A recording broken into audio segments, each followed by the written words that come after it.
Good morning, Forest Oak. Good morning, Forest Oak. Today is Friday, November 18, 2022. I'm Angel. And I'm Snow for the award-winning Good Morning Forest Oak on WFOM TV. It is time for the SGA Food Drive.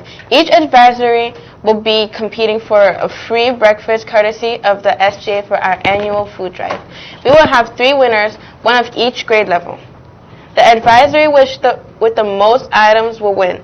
Items that are needed are non-perishable items like canned or boxed food. Last year, we were able to donate over 700 items. Let's break that mark. Community. This year, the SGA is hosting another food drive. Last year, we did our best with over 700 items donated. This year, let's do even better, starting November 9th all the way up to November 22nd. The holiday is a time to be thankful and give. If you're able, a single can will go a long way. Anything will help when donating, such as a single box of pasta or canned vegetables. We need non-perishable foods. This includes grains, peanut butter, and canned soup. So much more. However, we cannot take food that needs to be refrigerated. We need non-perishable items. We will be tracking how much each advisory period donates, and the class with the most items in each grade will win a free donut breakfast. We will be donating to Nana once again, as we provide food locally to many in our community. If you want to know more, please look at our Nana website.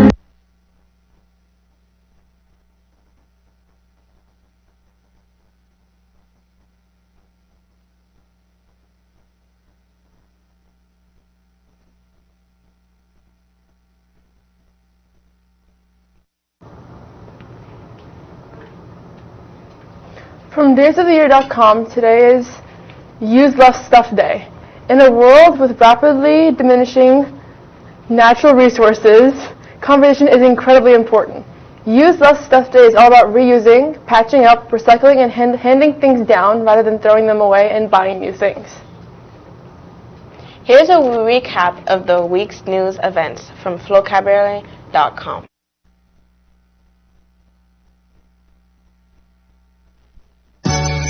Yo, a big shout out goes to Colonial Elementary School in Plymouth Meeting, Pennsylvania. Yeah.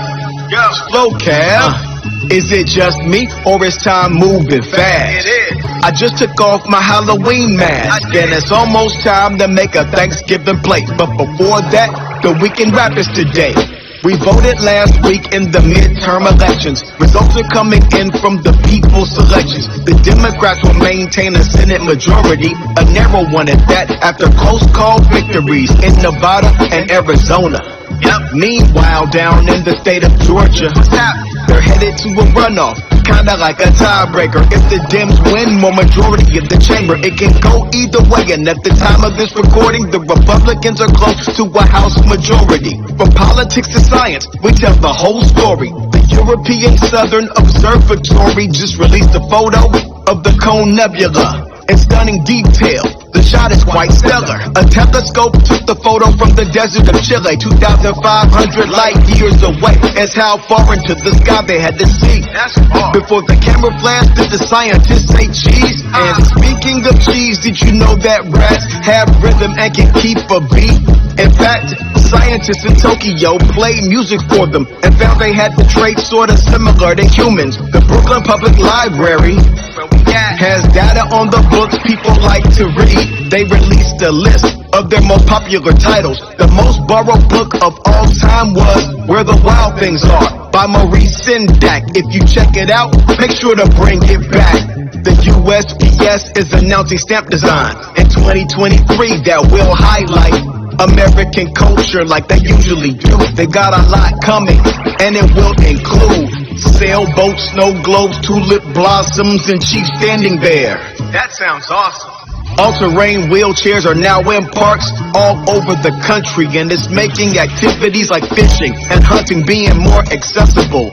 Off-road track chairs sound pretty cool. Last but not least, the global population reached 8 billion humans, and by 2050, it should be at about 9.7 billion. That's a lot of people. I wonder how many will hear this. Like, how many humans get to hear this song? The most important one is you. Thanks for coming along. Thanksgiving's next week. We'll be taking the day off and asking Grandma to pass the cranberry sauce. So until then, just keep doing what you do. and staying informed with Vocabulary's news. And don't forget to enter the shout-out contest. You can have a teacher, parent, or guardian submit your rhymes, and maybe you'll make it into the weekend rap.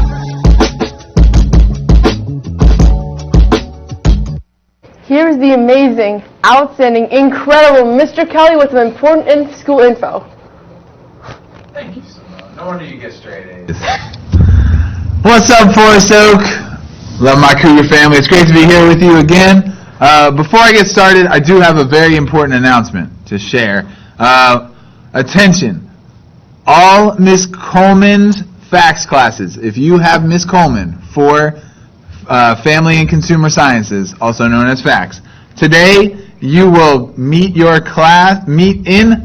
the class, in her classroom, and then join PE outside. So please bring a coat to facts. Alright, so, our math question of the day. Would you rather have a box of chocolates with 5 rows and 14 columns, or 7 rows and 9 columns? So once again, 5 rows and 14 columns, or 7 rows and 9 columns. Would you rather? The answer to come later. So, I'm coming to y'all. We're getting ready for Thanksgiving break. If you don't know by now, next school week is very short. We have half days on Monday and Tuesday, and then Wednesday, Thursday, Friday, we are home enjoying a nice 5-day weekend. Hopefully, you're thinking of something in your life that you can be thankful for. Hopefully, you get a little time to spend with people that you love, doing the things that you love. One thing I am definitely thankful for is on Sunday, the 2022 FIFA World Cup gets started in Qatar. I am so excited about this. Every 4 years, the greatest soccer players from all around the world gather and compete for a trophy like no other. Basically, every single country in the world competes for this. And these 32 teams that are all starting to play this coming weekend have been spending 2 years qualifying for this tournament. We've got everybody from small little nations like Qatar and Senegal competing with giants like Brazil and Germany and the United States. Who's going to win? I'm glad you asked that.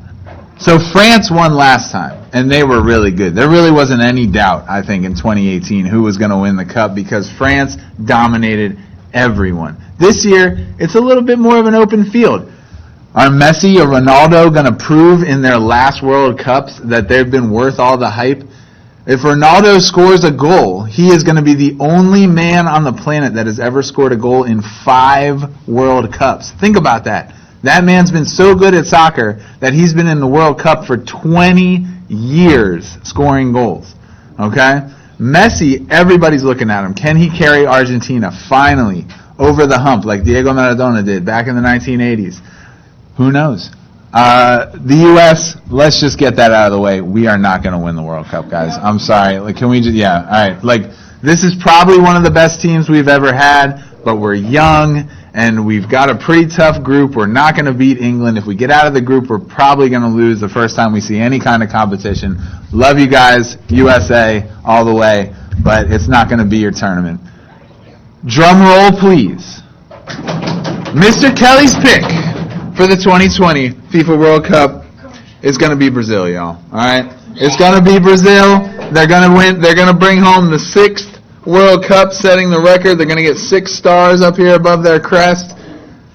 That's the pick, all right? Hopefully you guys tune in starting on Sunday afternoon, and then after that there's 4 games a day for 10 days. Talk about heaven. Have a great weekend, Forest Oak. Love you guys. That's all for today's edition of Good Morning Forest Oak. I'm Simone. And I'm Angel. Have a fabulous Friday. GFO out.